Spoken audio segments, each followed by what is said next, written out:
Museum is packing up its exhibit to make room for a new one. We're taking you behind the scenes at the Lynx exhibit on News Channel 9 tonight at 6:30. But first, a look at your top local headlines. Good evening and thank you for joining us. Marco Alferez, the former El Paso teacher who admitted secretly videotaping hundreds of students to create a child porn collection, stood in court today to hear his sentence. And they gave Alferez the maximum penalty for his crimes. News Channel 9's Jacqueline Crea is live in the data center with the details. Jacqueline. Well, Aurelia, Marco Alferez today went before a federal judge and asked for a second chance and leniency as he apologized for victimizing hundreds of students. The judge listened and then sent Alferez to prison for 50 years. In August, Marco Alferez admitted to making over 150 porn tapes of his students while he was teaching at 5 different area schools. He told investigators he placed a hidden camera in a dressing room before ordering kids to completely get nude while they tried on different outfits.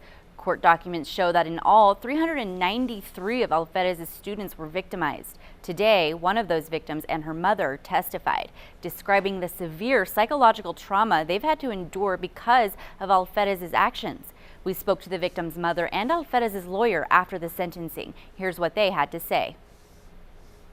There is no justice for a crime against an innocent child. There's just no justice to it. You can give him 1,000 years. It's never going to take away what he did to her and what he took from her. In my opinion, the guidelines are grossly excessive, and that's an opinion shared by many in the defense bar.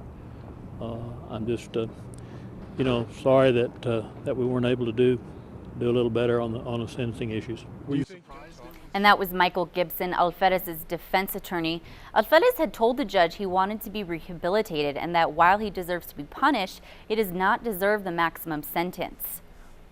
The judge told Alferez he has the right to appeal the 50-year sentence.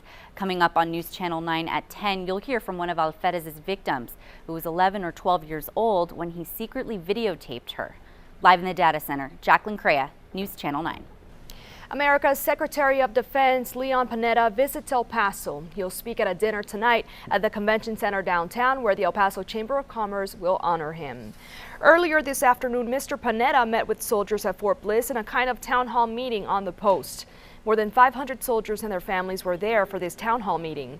They heard Secretary Panetta speak about the future of the post and the future of our entire military as the country is facing $489 billion in defense budget cuts. While he did not talk about any changes to Fort Bliss specifically, he did say the post will continue to play an important role in our nation's new defense strategy. He also answered a wide variety of questions from soldiers in the audience, ranging from foreign policy to soldier benefits. He assured them the benefits of all active military would be grandfathered in the new budget. He also stressed the importance of maintaining our presence in the Middle East because Iran is a growing nuclear threat to our safety. He concluded by thanking soldiers and their families for their service. We can't say thank you enough for all you do, for all the sacrifice that you've been part of. Thank you for being there when we've needed you. In addition, I want to say thank you, in particular, obviously, to the troops. Public service in this country and in our democracy is what makes America what it is. Secretary Panetta also gave out several awards, including a Purple Heart. He'll spend the night in El Paso because he's expected to visit Chapin High School tomorrow. Now for the stories making news beyond the borderland, investigators say they've determined the identities of 2 of the 4 U.S. Marines shown in a now viral video desecrating bodies in Afghanistan. NBC's Steve Handelsman has the latest from Washington. The video is all over YouTube. U.S. Marines standing over what appears to be dead Afghans, urinating on the corpses. Condemning the deplorable behavior that Secretary of State Clinton sounded furious. It is absolutely inconsistent with American values, with the standards of behavior that we expect from our military personnel. Defense Secretary Panetta ordered an investigation. And tonight, Pentagon officials say they know who's in the video. Marines from Camp Lejeune, North Carolina, who returned from deployment last fall. But it's more than just these 4. Who held the camera? Even snapshots of corpses are banned.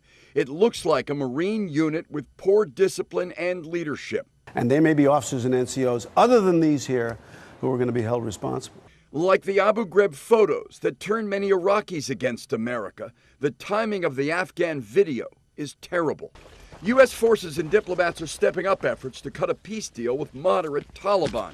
And our role in this is to build confidence-building measures. Not to shoot videos that insult Afghans. Deplorable, reprehensible, and unacceptable. But the story today is on Afghan newscasts. The Taliban says it proves Americans are wild and inhumane. I'm Steve Handelsman, NBC News, Washington. Afghan President Karzai called the video insane. Still ahead on News Channel 9 tonight, a downtown museum has been doing a lot of moving around to get ready for its new exhibit. We'll take you behind the scenes next. Plus, Power to the People will bring you a full wrap-up of last night's People's Choice Awards. That's coming up in your Showbiz Buzz. A downtown museum is getting rid of the old and bringing in the new. Their exhibit, that is. For the past 4 months, thousands of El Pasoans got the chance to look at real-life human bodies in motion at Lynx exhibits. But with another exhibit coming in, it was time to set these bodies in motion to their next destination.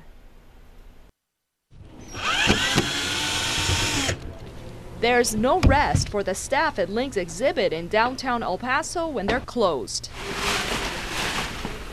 Generally, we're closed about 2 weeks between exhibits to uninstall and reinstall the next exhibit.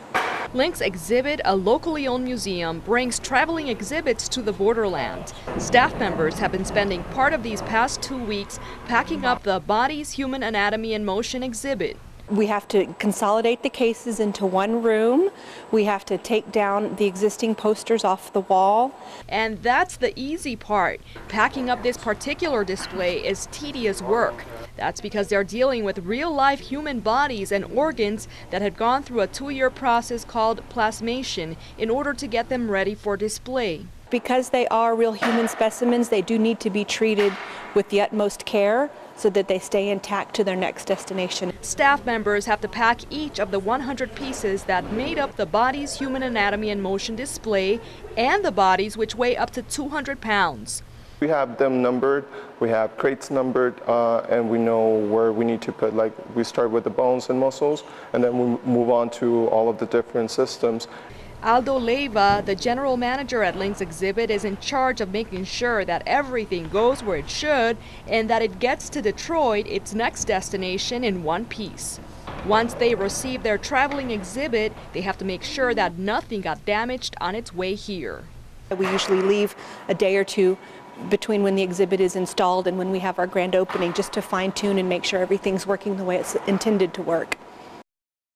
Coming up tomorrow on News Channel 9 tonight, we'll take you behind the scenes as staff members set up their next exhibit, Super Croc, a prehistoric crocodile that ate dinosaurs. For more information about Lynx exhibits, visit our website, ktsm.com. When we return on News Channel 9 tonight, President Obama, a little monster. The commander-in-chief puts his paws up in a viral video we'll show you later in the show. Plus, Chief Meteorologist Chuck DeBroder will join us for a look at your weekend weather.